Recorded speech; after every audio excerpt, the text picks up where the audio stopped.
SVC Aditya Movies தயாரிப்பில் ஷங்கர் இயக்கத்தில் game changer ஜனவரி 10 முதல்.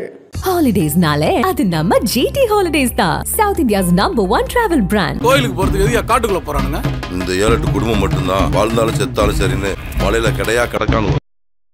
போராடி வாழ்க்கையில ஜெயிச்ச எல்லாருமே உச்சாணி கும்பல தான் இருக்கணும்னு அவசியம் இல்லை. இப்படியான எழுதுபொருளகம், அதாவது ஒரு ஸ்டேஷனரியும் இருக்கலாம்.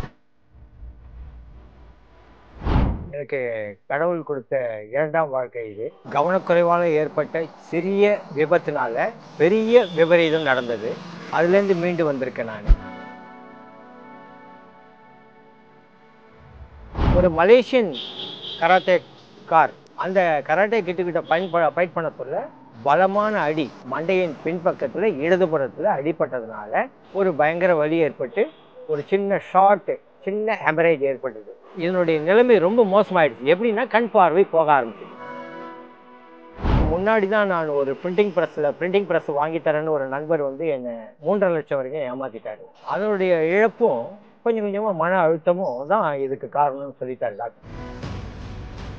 கண்ணு தெரியாமல் போனப்போ நான் ஒதுக்கப்பட்டேன். எங்கள் குடும்பம் தனியாக வந்துச்சு. அப்போ வந்து ஒரு வேளை சாப்பாடு இல்லை 2 வேளை சாப்பாடு சாப்பிடுவேன்.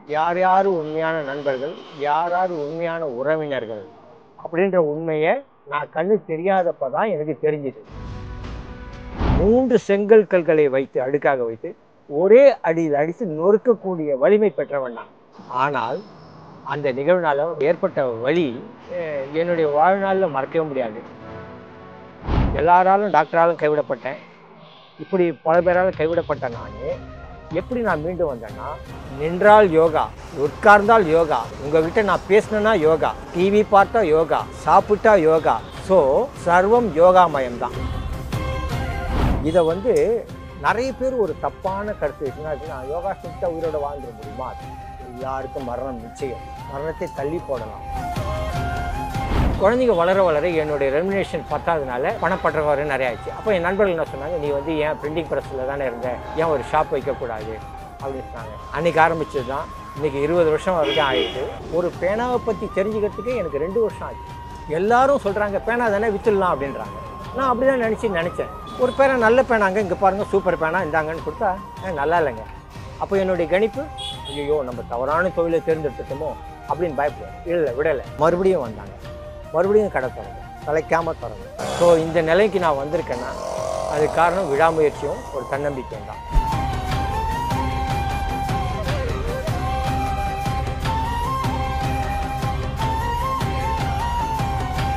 கலாட்டா வாய்ஸின் சர்வைவர்ஸ் நிகழ்ச்சிக்கு உங்களை வரவேற்கும் நான் சரவண ராம்குமார். போராடி வாழ்க்கையில ஜெயிச்ச எல்லாருமே உச்சாணி கொம்புல தான் இருக்கணும்னு அவசியம் இல்லை. இப்படியான எழுதுபொருளகம், அதாவது ஒரு ஸ்டேஷனரிலையும் இருக்கலாம். அப்படியான ஒரு மனிதர் தான் 65 வயது மதிக்கத்தக்க கமலநாதன் அவர்கள். அவருடைய இந்த வாழ்க்கையை 2வது வாழ்க்கை அப்படின்னு அவர் குறிப்பிடுறாரு. அதாவது மறு ஜென்மம் அப்படின்னு குறிப்பிடுறாரு. அப்படி என்ன அவருடைய வாழ்க்கையில போராட்டங்களா இருந்தது அப்படின்றத பத்தி தான் நம்ம பார்க்கறதா இருக்கும். குறிப்பா ஒரு சின்ன விரல்ல அடிபட்டா கூட வாழ்க்கையே முடிஞ்சு போயிருச்சுன்னு நினைக்கக்கூடிய நம்மள பலருக்கும் அவருடைய வாழ்க்கையானது ஒரு மிகப்பெரிய படிப்பினையா இருக்கும் அப்படின்னு நம்புறோம். அவர் வாழ்க்கையில் என்ன நடந்தது கேட்கலாம். ஐயா வணக்கம். வணக்கம் ஐயா. எவ்வளோ ஆண்டு காலமா இந்த கடையை நடத்திட்டு வரீங்க? கடந்த 20 ஆண்டு காலமா நடத்திட்டு இருக்கேன். எப்படி 20 ஆண்டு காலம் அது தொடர்ச்சியா நடத்த முடியுது? அது என்னுடைய ஆர்வமும் விடாமுயற்சியும் தான் என்னுடைய காரணம். எனக்கு கடவுள் கொடுத்த 2ஆம் வாழ்க்கை இது. முதல் வாழ்க்கை என்னுடைய பிரிண்டிங் ப்ரெஸ்லேயே போயிடுச்சு. கவனக்குறைவால் ஏற்பட்ட சிறிய விபத்தினால பெரிய விபரீதம் நடந்தது. அதுலேருந்து மீண்டு வந்திருக்கேன் நான். என்ன சின்ன கவனக்குறைவு என்றால், குரு பேச்சை மீறி அவர் சொல்லை தட்டுனதுனால ஏற்பட்ட விளைவு வந்து நான் அசாதாரணமாக எடுத்துக்கிட்டாங்க. ஒரு சாதாரணமாக எடுத்துக்கிட்டு என்னுடைய வாழ்க்கையை நடத்தலான்னு பார்த்தேன். ஆனால் அவர் குரு சொல்ல தட்டுனதுனால எனக்கு விபத்து, கராத்தே என்ற பயிற்சியில் வந்து விபத்து ஏற்பட்டு கண் பார்வை போயிடுச்சு. ஃபிட்ஸ் என்னும் கொடிய நோய் வந்து என்னை ஆட்கொண்டது. 5 வருட இடைவெளிக்கு பிறகு மீண்டும் குரு சொல்ல பேச்சு கேட்டு அவர் வழி நடந்து 6 மாத காலம் கடுமையாக பயிற்சி செய்து, யோகா பயிற்சி செய்து, கூடுதலாக கொஞ்சம் மருந்து எடுத்துக்கிட்டு மீண்டும் கண் பார்வை பெற்று மீண்டும் பழைய மனிதனாகி இந்த சகஜ நிலைக்கு திரும்பினேன். அந்த 6 மாத காலமும் வலிப்பு வந்த 2 வருட காலமும் நான் சொல்ல முடியாத துயரங்களை அனுபவித்தேன். ஆனா இப்ப இந்த விபத்துன்னு சொன்னீங்கல்ல, என்ன விபத்து? அது கொஞ்சம் விலாவரியா சொல்லுங்களேன். அதாவது கராத்தே என்பது எல்லாரும் அடிதடின்னு தான் நினச்சின்னு இருக்காங்க. கராத்தே என்பது அடிதடியே கிடையாது. அது ஒரு லெசன், பாடம். அந்த பாடம் வந்து ஒவ்வொரு மனுஷனும் கற்றுக்கணும். அது எப்படின்னா யோகா கற்றுக்கிட்டா தான் அந்த நிலை வரும். அப்போ யோகா பயிற்சி எடுத்துகிட்டு அதை பேஸ் பண்ணி தான் நம்ம கராத்தே என்ற ஒரு பயிற்சியை மேற்கொள்ளணும். கராத்தே மட்டும் இல்லை, நம்ம வாழ்க்கைக்கு தேவையான அனைத்துமே யோகாவிலேருந்து தான் ஆரம்பிக்கணும். அப்போ தான் வந்து வாழ்க்கை சக்ஸஸ் ஆகும். அப்போ அவர் பண்ணலையே, அவர் எப்படி சக்ஸஸ் ஆனார்னு கேட்டால் அவர் வேற ஒரு நிலையில் அவருக்கு தெரியாமையே யோகா பண்ணியிருப்பார். அதனால தான் அவர் அந்த நிலையை உயர்ந்த நிலையை அடைஞ்சிருப்பார். அதை நான் தெரிஞ்சுக்கிட்டு பண்ணால் நான் வாழ்க்கையில் நல்லா இருக்கேன். ஆரம்பத்துல வந்து நீங்க யோகா இல்லாம வெறும் கராத்தே மட்டும் யோகா வேண்டாம் எனக்கு, அது என்னத்துக்குன்னு சொல்லிட்டு நான் போயிட்டேன். அப்படி போனதால என்ன ஆயிடுச்சு, ஒரு மலேசியன் கராத்தே கார் அந்த கராட்டே கிட்ட ஃபைட் பண்ண சொல்ல பலமான அடி மண்டையின் பின்பக்கத்தில் இடதுபுறத்தில் அடிபட்டதுனால ஒரு பயங்கர வலி ஏற்பட்டு ஒரு சின்ன ஹெமரேஜ் ஏற்பட்டது. அப்போது என்ன ஆயிடுச்சு, டாக்டர் என்ன சொல்லிட்டாரு, இதை ஆப்ரேட் பண்ணாதான் சரியாகும், இல்லைன்னா சரியாகாதுன்னு சொல்லிட்டாரு. அப்போ அந்த டாக்டர்கிட்டேருந்து விலைக்கு வந்துட்டேன். நான் வந்துட்டு கொஞ்ச நாள் நான் பார்த்துடலான்னு சொல்லிட்டு நம்ம வாழ்ந்து பார்க்கலாம்னு சொல்லிட்டு பார்த்தேன். அப்போ பிரிண்டிங் ப்ரெஸ்ஸில் நான் ஒரு நல்ல ஒரு பொசிஷனில் இருந்தேன். ஸ்ரீ கோகுல் பிரிண்டிங் ப்ரெஸ்ன்னு சொல்லிட்டு ஆர்காட் ரோட்டில் நம்பர் 27 பர்னி ஸ்டுடியோ பக்கத்தில் ஒரு 1980 நிறுவன பிரிண்டிங் ப்ரெஸ். நானும் எங்கள் அம்மாவும் எங்கள் அப்பா எங்கள் குடும்பம் சேர்ந்து அந்த பிரிண்டிங் ப்ரெஸ் ஆரம்பித்து ஒரு நல்ல நிலைமையில் போயிட்டு இருந்தோம். அதாவது 85 நடந்தது இந்த நிகழ்வு. 90க்கு அப்புறம் அந்த நிகழ்வு கொஞ்சம் கொடூரமாகிடுச்சு. அப்பப்போ வலிப்பு வரும். வலிப்பு வந்து விழுந்துருவேன். எங்கே விழுவேனே தெரியாது, யார் தூக்கின்னு வந்து வீட்டில் போடுவாங்கன்னு தெரியாது. அந்த மாதிரி ஒரு கொடுமையான நிகழ்வு இருந்தது. டாக்டர் என்ன சொல்லிட்டார், அவ்வளோதான்ப்பா, நீ வந்து இனிமேல் ஒரு ஆள் கூட கூட்டினே போகணும், கூட கூட்டிகிட்டே வரணும். நீ ஆள் இல்லாமல் உன்னால் இனிமேல் ஜீவிக்க முடியாது, அப்படி நீ வெளியே எங்கும் போகவும் கூடாதுன்ட்டாங்க. அப்போவும் நான் இன்னும் நினைக்கல, குருவை நான் அப்பவும் கூப்பிடல. இதனுடைய நிலைமை ரொம்ப மோசமாயிடுச்சு. எப்படின்னா கண் பார்வை போக ஆரம்பிச்சிச்சு. கண் பார்வை எப்படி போச்சுன்னா இடது பக்கம் மண்டையில் அடிப்பட்டதுனால வலது பக்கத்தோட கண் பார்வை கொஞ்சம் கொஞ்சமாக மங்கிட்டே வந்தது. அப்புறம் அடுத்தது இடது பக்கம் போகும்னு சொல்லிட்டார் டாக்டர். அப்போ தான் டாக்டர்கிட்ட போய் அதுக்கு தீவிரமாக சிகிச்சை ஆரம்பிச்சு சொல்ல அவர் சொல்லிட்டாரு, இதுக்கு நீங்கள் ஆப்ரேஷன் பண்ணாலே ஒன்றுமே பண்ண முடியாது. சரிங்க டாக்டர், நான் ஆப்ரேஷன் பண்ணிக்கிறேன் அப்படின்னு. அப்புறம் பார்த்தா என்ன சொல்லிட்டாரு, கிட்டத்தட்ட ஒரு 1.25 லட்சம் வரைக்கும் செலவாகும். கம்ப்ளீட்டாக ரெஸ்ட் ஆகணுன்னா நீங்கள் வந்து ஒரு 6 மாதம் நீங்கள் பெட் ரெஸ்ட்லேயே இருக்கணும். அப்போ அதனுடைய நிகழ்வு அதுக்கு முன்னாடி தான் நான் ஒரு பிரிண்டிங் ப்ரெஸ் வாங்கி தரேன்னு ஒரு நண்பர் வந்து என்னை 3.5 லட்சம் வரைக்கும் ஏமாற்றிட்டாரு. அதனுடைய இழப்பும் கொஞ்சம் கொஞ்சமாக மன அழுத்தமும் தான் இதுக்கு காரணம்னு சொல்லிட்டாரு டாக்டர். உங்களுடைய மன அழுத்தமும் வேதனையும் தான் காரணம். இந்த காசுனா எனக்கு எப்படி வந்ததுன்னா, எனக்கு ஒரு நண்பர் தான் எனக்கு கொடுத்து உதவினார். எப்படி நண்பரால் கைவிடப்பட்ட நண்பர் தான் எனக்கு கொடுத்து உதவினார். அப்போது என்ன சொன்னார், சரிங்க டாக்டர், நாங்கள் தயார் பண்ணுறோம் அப்படின்னு சொல்லிட்டு நண்பர்கள்லாம் சேர்ந்து பண்ணிடுறோன்னு சொல்லிட்டாங்க. இந்த 1.5 லட்சம் ரூபாய் 1.5 லட்சம் கட்டிட்டா எனக்கு கண் பார்வை வருமானு கேட்குறேன் நான் டாக்டர் கேட்டதுல. இல்லை, கண் பார்வை வரணும்னு நாங்கள் பண்ணுறோம், அது வந்து எந்த அளவுக்கு ரிசல்ட் கொடுக்குன்றது சொல்ல முடியாது, வரும் வராமலும் போகும். நம்ம தெய்வம்னு நம்பி டாக்டர்கிட்ட போகிறோம், அவர் இந்த மாதிரி சொன்னோன்னே எனக்கு நம்பிக்கை இழந்துட்டேன் டாக்டர் மேலே. அந்த மாதிரி இருக்க சொல்ல மேலும் பணம் செலவாயின்னு சொல்ல தான் எங்கள் குருநாதருக்கு செய்தி போயிடுச்சு. வந்துட்டார், அவரே நேராக ஹாஸ்பிட்டலுக்கு வந்துட்டார். ஹாஸ்பிட்டலுக்கு வந்து என்னை உடனே டிஸ்சார்ஜ் பண்ண சொல்லி ட்ரீட் பண்ணார். இதுக்குள்ளே எங்கள் குடும்பத்தாருக்கும் அவருக்கும் ஒரு சின்ன வாதம். இல்லைங்க, நான் கூட்டிகிட்டு போகிறேன், என்னுடைய பொறுப்புன்றாங்க. இல்லைங்க, எங்கள் பொறுப்புன்றாங்க. நானும் முடிவாக நின்றுட்டேன், குருநாதர் தான் போகணும்னு சொல்லிட்டு போய் சேர்ந்துட்டாங்க. சிகிச்சை எல்லாம் வேண்டாம், நான் குருநாதர் சிகிச்சை இருக்கட்டும், கூடுதலாக இது இருக்கணும், இதுவும் ஒரு சிகிச்சை, மருந்தும் ஒரு சிகிச்சை அப்படின்னு சொல்லி கூட்டின்னு போயிட்டார். கூட்டின்னு போயிட்டு சரியாக 6 மாத காலம் நின்றால் யோகா, உட்கார்ந்தால் யோகா, உங்ககிட்ட நான் பேசணுன்னா யோகா, டிவி பார்த்தா யோகா, சாப்பிட்டா யோகா, ஸோ சர்வம் யோகாமயம்தான். 6 மாத காலங்கள் கழித்து எனக்கு மீண்டும் பார்வை திரும்ப பெற்றேன். யோகா தான் காரணம். ப்ளஸ் கொஞ்சம் மெடிசன், நிறைய யோகா. இன்னைய வரைக்கும் மூச்சு பயிற்சி மட்டும் பண்ணிட்டு இருக்கேன், மற்ற யோகா பண்ண முடியல, எனக்கு நேர காலம் அவகாசம் கிடைக்காதனால பண்ணிட்டு இருக்கேன். ஸோ இந்த ஸ்ட்ரகிள் வந்து வாழ்க்கையை நான் கண்ணு தெரியாமல் இருந்தப்போ யார் யார் உண்மையான நண்பர்கள், யார் யார் உண்மையான உறவினர்கள் அப்படின்ற உண்மையை நான் கண்ணு தெரியாதப்போ தான் எனக்கு தெரிஞ்சுது.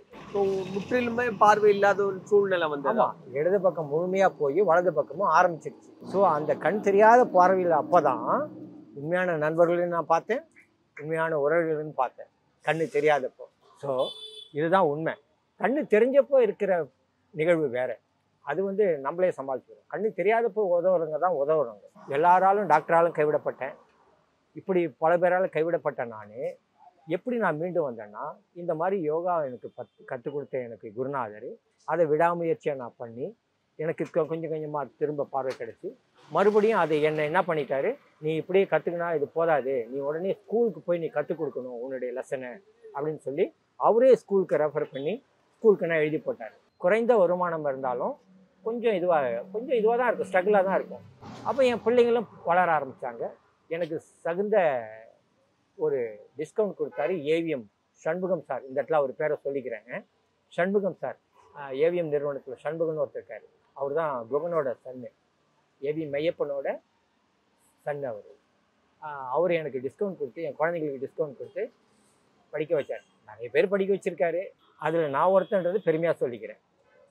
அவங்க முழுக்க முழுக்க அங்கேயே படித்து டிஸ்கவுண்ட்லேயே படித்து வெளியே வந்தாங்க. அது வரைக்கும் நான் 9 வருஷம் அங்கே ஒர்க் பண்ணிட்டு இருந்தேன். குழந்தைங்க வளர வளர என்னுடைய ரெமினேஷன் பத்தாததுனால கொஞ்சம் பணப்பற்றவரை நிறைய ஆயிடுச்சு. அப்போ என் நண்பர்கள் என்ன சொன்னாங்க, நீ வந்து ஏன் பிரிண்டிங் ப்ரெஸ்ஸில் தானே இருந்த, ஏன் ஒரு ஷாப் வைக்கக்கூடாது அப்படின்னு சொன்னாங்க. முடியுமான்னு பார்த்தேன். முடியும், நீ பண்ணு அப்படின்னாங்க.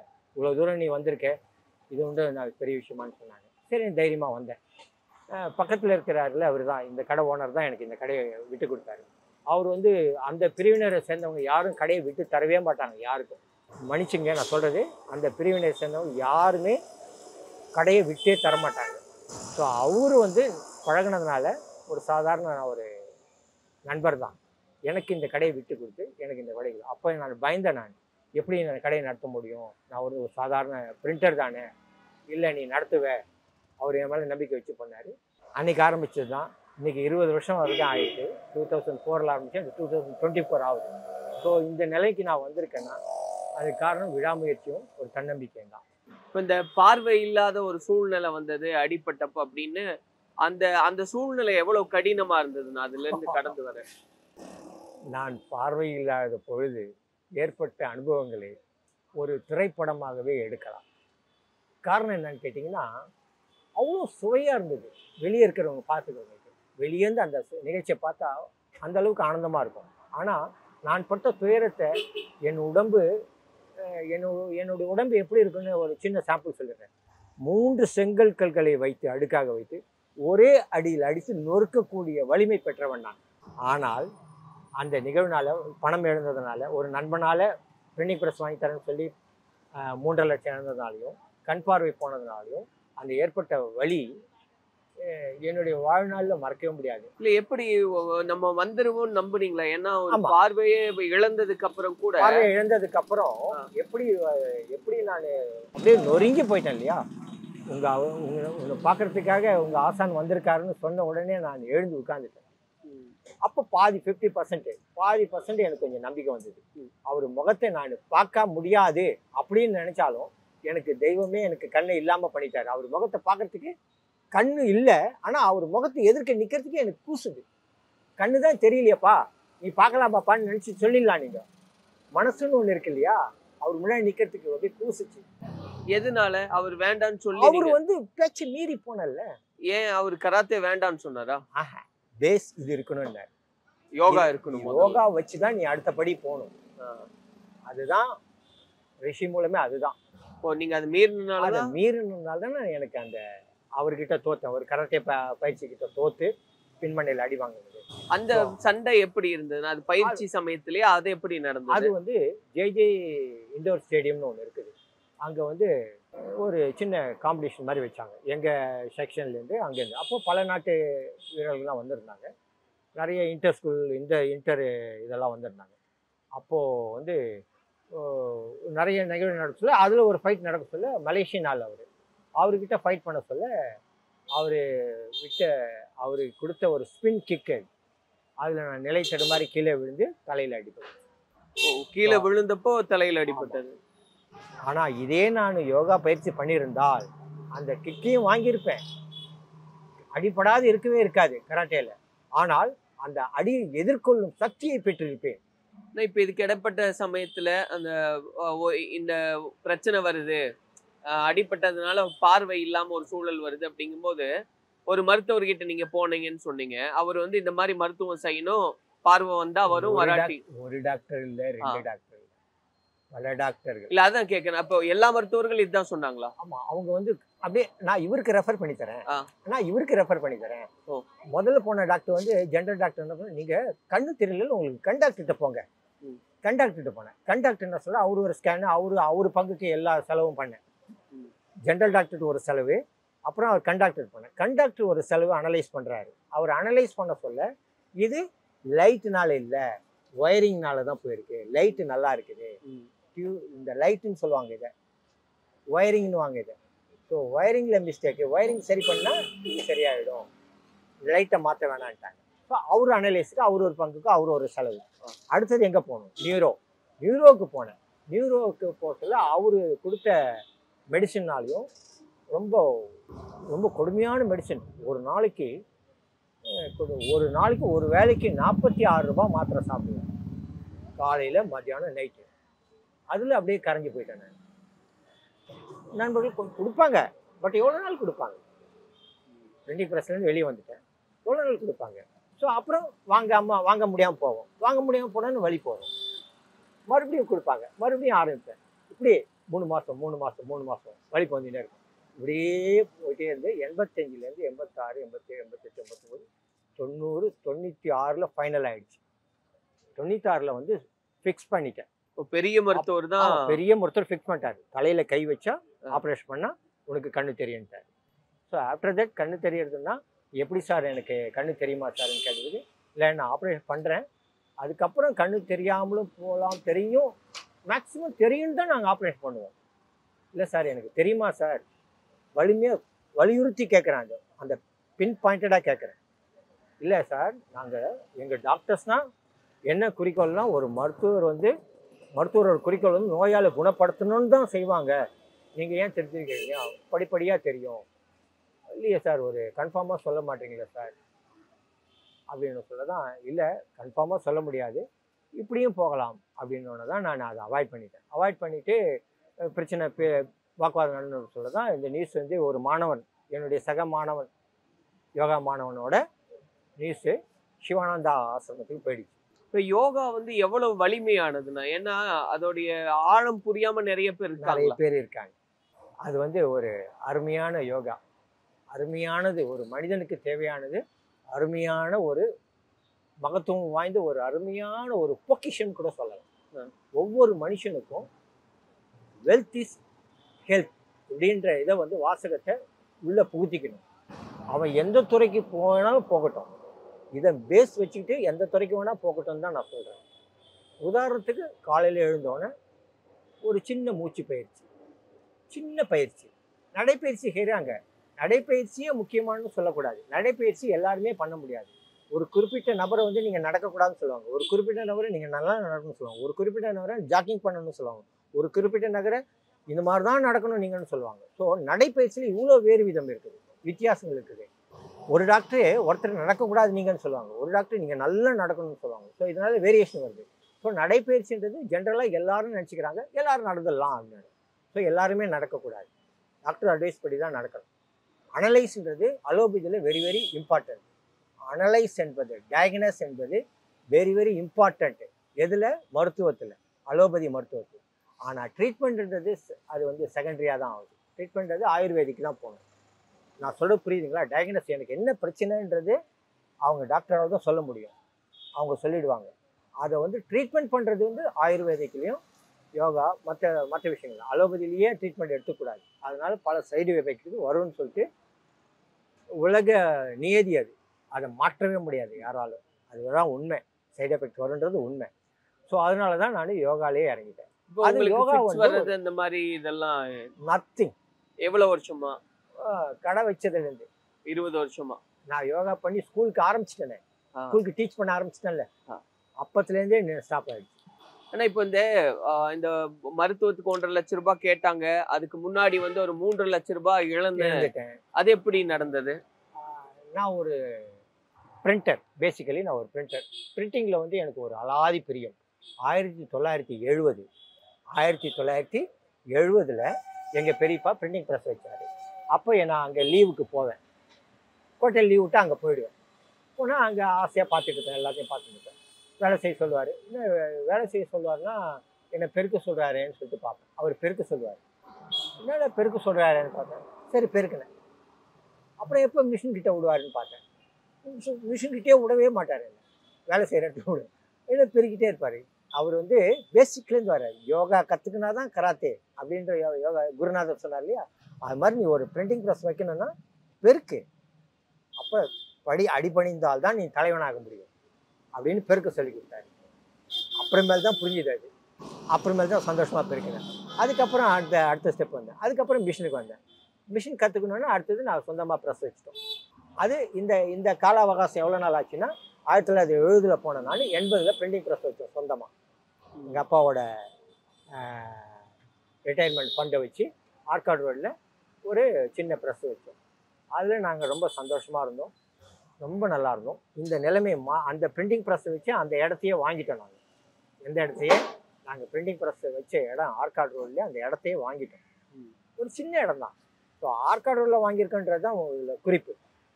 ஆர்காட் ரோடுன்றது நீங்கள் யோசித்து பார்க்கணும். அடுத்த கட்டத்துக்கு போகணுன்னு சொல்லிட்டு பிரிண்டிங் ப்ரெஸ்ஸோட நிலைமையை மாற்றணும், இன்னும் எஸ்டாப்ளிஷ் பண்ணணும்னு சொல்லிட்டு ஐடியா பிளான் பண்ணிட்டு இருந்தோம்.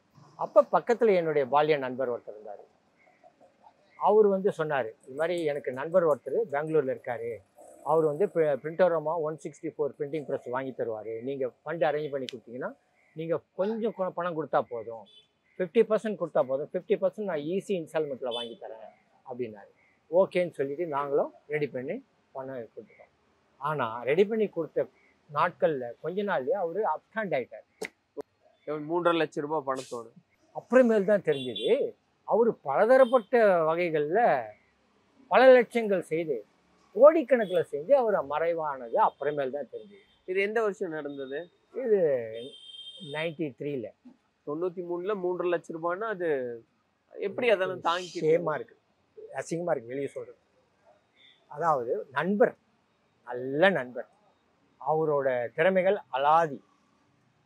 அவர் ஒரு முறை திருப்பதிக்கு எங்களை கூட்டிகிட்டு போக சொல்ல, நல்ல நல்ல சரியான வேகத்தில் போயிட்டு இருக்குது. எதிர்க்க ஒரு பஸ்ஸை ஓவர்டேக் பண்ணினே போக சொல்ல, ஒரு பஸ்ஸு ஓவர்டேக் பண்ணி போயிட்டார் பாதி தூரம். டக்குன்னு அந்த சைட்லேருந்து ஒரு லாரி எதிர்க்க வந்துடுச்சு. என்ன ஆயிருக்கும் பாருங்கள். அவர் வயல்வெளியில் இறக்கி எங்கள் உயிரை காப்பாற்றினார். அந்த கன நேரம் அவருடைய ப்ரெசன்ஸ் ஆஃப் மைண்ட், அந்த கார் டிரைவிங்கோட திறமையை நான் பார்த்து வியந்து போனேன். அதுக்கப்புறம் தான் நானே கார் ஓட்ட கற்றுக்கணும். எப்படி முதுகில் குத்துன ஒரு நண்பரை பாராட்டி பேச முடியுது? அதாவது நல்ல விஷயங்களை எடுக்கிறது தப்பே கிடையாது. ஏன்னா நான் இப்போ கார் ஓட்டின்னு இருக்கேன்னா அவனால தான். இப்போ நான் ஏன் ஒருத்தரை எப்படி எடை போடணும்னு கற்றுக்கிறேன்னா அவனால தான். நான் எப்படி ஒரு கஸ்டமரை நான் எப்படி செலக்ட் பண்ணுறேன்னா அது அவனால தான். ஸோ இத்தனை நற்குணங்களை கொடுத்துட்டு தானே அவர் அதுக்கு விலையாக தானே அது வாங்கியிருக்காரு.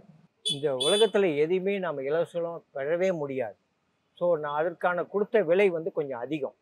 95ல் இழந்ததை நான் என்னுடைய நல்ல நண்பர்கள் மூலம் நான் கொடுக்க சொல்ல இருந்த நண்பரை வச்சு அவர்கிட்ட கழித்து வாங்கிட்டேன். அவர் ரொம்ப ஈஸியாக போட்டார். அதுக்கப்புறம் நான் அவரை பற்றி கேள்விப்பட்ட நிகழ்வுனா ரொம்ப கஷ்டமாக இருந்தது. 3 கல்யாணம் பண்ணியிருக்காராம் அவர். 3வது ஒய்ஃபில் தான் நான் வீட்டுக்கு போய் பார்த்துருக்கேன். நான் வீட்டுக்கு போக சொல்ல அந்த வீட்டில் இல்லை. அப்புறம் மறுபடியும் ஒரு 6 மாத காலத்தில் கஷ்டப்பட்டு கண்டுபிடிச்சி அந்த வீட்டுக்கு போவேன். அந்த வீட்டுக்கு போனோன்னா அவர் அடுத்த வீட்டுக்கு வேறு வீட்டுக்கு போயிடுவார். இப்படியே மாறி மாறி போயிட்டே இருந்தார். ஸோ இப்போ இந்த மன உளைச்சலில் தான் இந்த மன உளைச்சலில் தான் கண்ணுனா போனது. அதுக்கப்புறம் நான் என்ன பண்ணேன், கேஸ் போட ஆரம்பித்தேன். கேஸ் போட சொல்லி நான் அவருக்கும் எனக்கும் தெரிஞ்ச நண்பரே கேஸு வக்கீல் போட்டார். போட்டு தான் ஆகணுமானார். ஆமாம் சார்னு போட்டேன். 2015ல் அந்த ஃபண்டு எனக்கு திருப்பி வந்தது. இப்போ வாழ்க்கை எப்படி போயிட்டு இருக்கு? இப்போ அதே வாழ்க்கையை தான் வாழ்கிறேன். அன்றைக்கி எப்படி 80ல் நான் வாழ்ந்த எவ்வளோ சந்தோஷமாக வந்தேனோ அதே வாழ்க்கை வாழ்ந்துட்டேன். அன்றைக்கி நான் 90களில் கண்ணு தெரியாமல் போனப்போ நான் ஒதுக்கப்பட்டேன். எங்கள் குடும்பம் தனியாக வந்துடுச்சு. அவங்க கூட அப்போ ஒரு வேளை சாப்பாடு இல்லை 2 வேளை சாப்பாடு சாப்பிடுவேன். அப்போ வந்து இந்த ஸ்ரீபிரியா நாட்டு மருந்து கடை அவர் தான் எங்களுக்கு ஹெல்ப் பண்ணுவார். அவங்க அந்த கடையிலேருந்து தான் நான் மளிகை சாமான் எடுத்துன்னு போவேன். அதுக்கடுத்து தான் வெஜிடபிள்ஸ் எடுத்து போவேன். அங்கேருந்து தான் காசு எடுத்துன்னு போவேன். சொந்தங்கள்ல விலகிக்கிட்டாங்களா? ஆமாம், இது நண்பர் அவர். இல்ல இவர் இந்த கடை வச்சு கொடுத்தாரு. உங்களுக்கு பார்வையில அவங்க ரொம்ப பிஸியாக இருக்காங்கல்ல. அவ்வளோ வேகமான உலகம் இது. மெஷினரி உலகம். இப்போ நீங்கள் இங்கே இருக்கிறீங்கன்னா இந்த எவ்வளோ வேலைகளை விட்டுட்டு தான் இங்கே வந்துட்டு இருக்கீங்க. இது ஒரு சின்ன பாட்டு தான். உங்களுக்கு அடுத்த இது ஓடினே இருப்பீங்க நீங்கள். அது மாதிரி என்னை சேர்ந்தவங்க எல்லாரும் ஓடின்னு தான் இருக்காங்க. நான் மட்டும் தான் ஓடாமல் இருக்கேன். அப்போ என்னை ஓட வச்சவர் தான் அவர். ஆனா நிறைய பேர் விலகிக்கிட்டது வருத்தம். விலகுனது ஆமாம், விலகுனது என்னமோ உண்மை. இன்னும் கொஞ்சம் கொஞ்சமாக வந்து இருக்காங்க கிட்ட.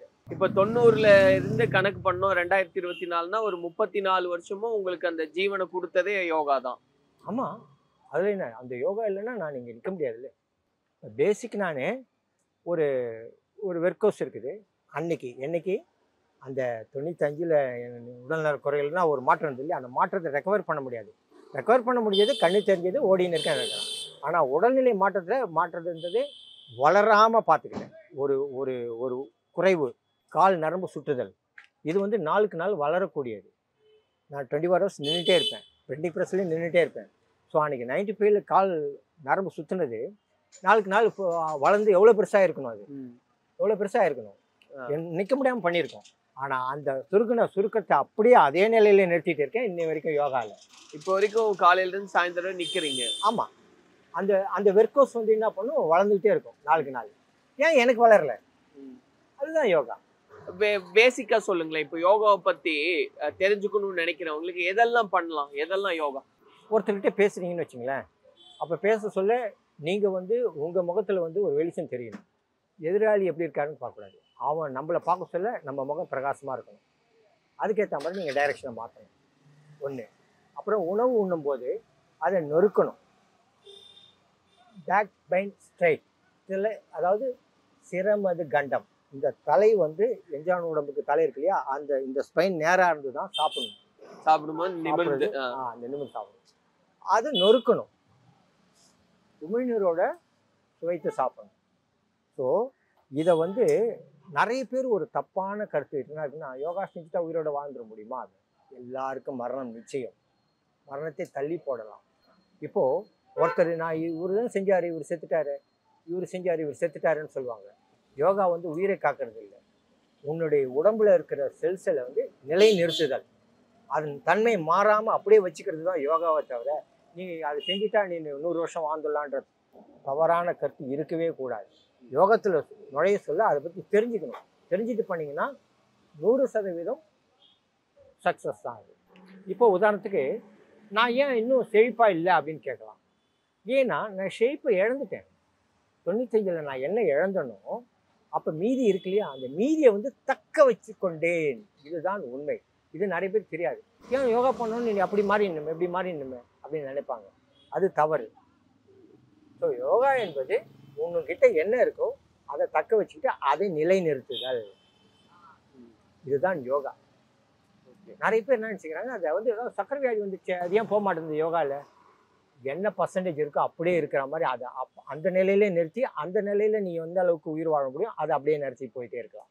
இப்போ உங்க வாழ்க்கையில இவ்வளோ பிரச்சனைகள் எல்லாம் கடந்து வரீங்க.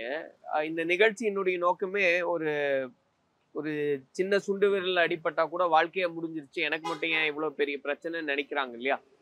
அப்படியான மனிதர்களுக்கு நீங்க சொல்ல நினைக்கிறது என்ன? கண்டிப்பா யாருமே தவழவே கூடாது.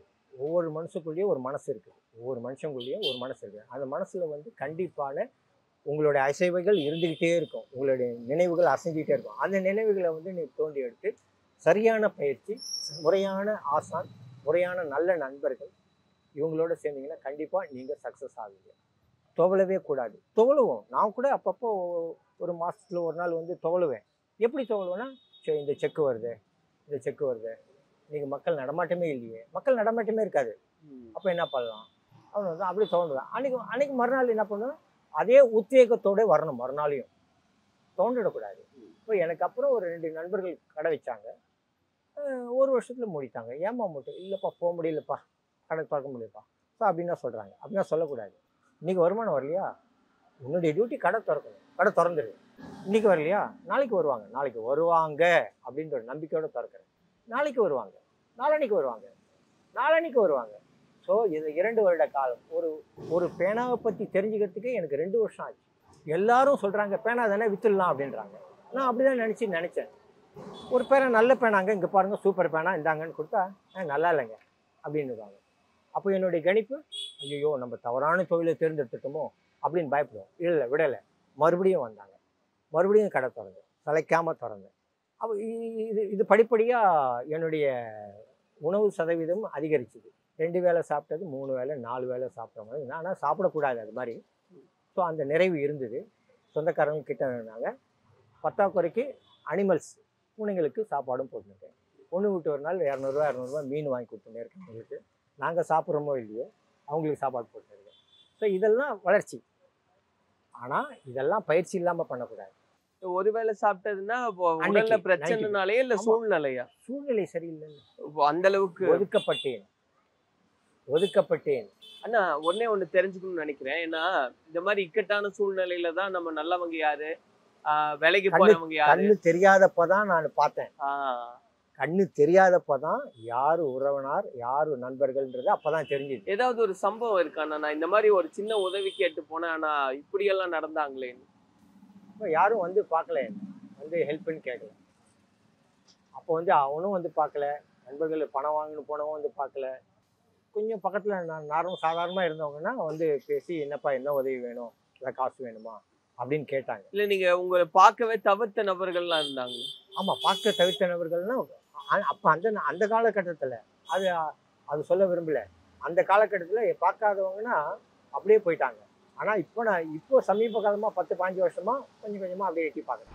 இன்னைக்கான சர்வைவர்ஸ் நிகழ்ச்சியில கமலநாதன் அவர்களுடைய வாழ்க்கை பக்கங்களை எல்லாம் நம்ம பார்த்துருந்தோம். அவருடைய வாழ்க்கையிலிருந்து எப்படி மீண்டு வந்தாரு, ஏன் இதை மறு ஜென்மம்னு அவர் சொல்றாரு அப்படின்றதெல்லாம் புரிஞ்சிருக்கும்.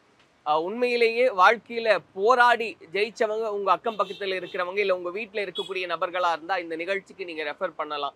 இல்லை நானே என் வாழ்க்கையில அப்படியான ஒரு இடத்துல இருந்து மீண்டு வந்திருக்கேன், இது என்னுடைய வாழ்க்கை அப்படின்றது 2வது முறையாக நான் வாழ்றேன், அப்படியான போராட்டங்களை நான் கடந்து வந்திருக்கேன் அப்படின்னு நீங்க நினைச்சீங்கன்னா சர்வைவர்ஸ் இந்த நிகழ்ச்சியில கலந்துக்க இந்த வாட்ஸ்அப் எண்களில் நீங்க வந்து உங்களுடைய விவரங்களை தெரியப்படுத்தலாம், இல்லை கால் பண்ணி உங்களை பத்தின டீட்டெயில்ஸை நீங்க தெரியப்படுத்தலாம். தொடர்ச்சியாக இந்த சமூகத்துல ஒரு நம்பிக்கையை விதைக்கும் முயற்சியாக இந்த சர்வைவர்ஸ் அப்படின்றது தொடரும். நன்றி. SVC ஆதித்யரா மூவிஸ் தயாரிப்பில் சங்கர் இயக்கத்தில் ராம்சரண் நடிக்கும் கேம் சேஞ்சர் ஜனவரி 10 முதல். ஹாலிடேஸ்னாலே அது நம்ம GT ஹாலிடேஸ் தான். South India's number 1 travel brand. மனுஷங்க மிருகமா வாழ்ற இந்த சமூகத்துல நீயும் நானும் போராடி தான் வாழ்ந்தாகணும்.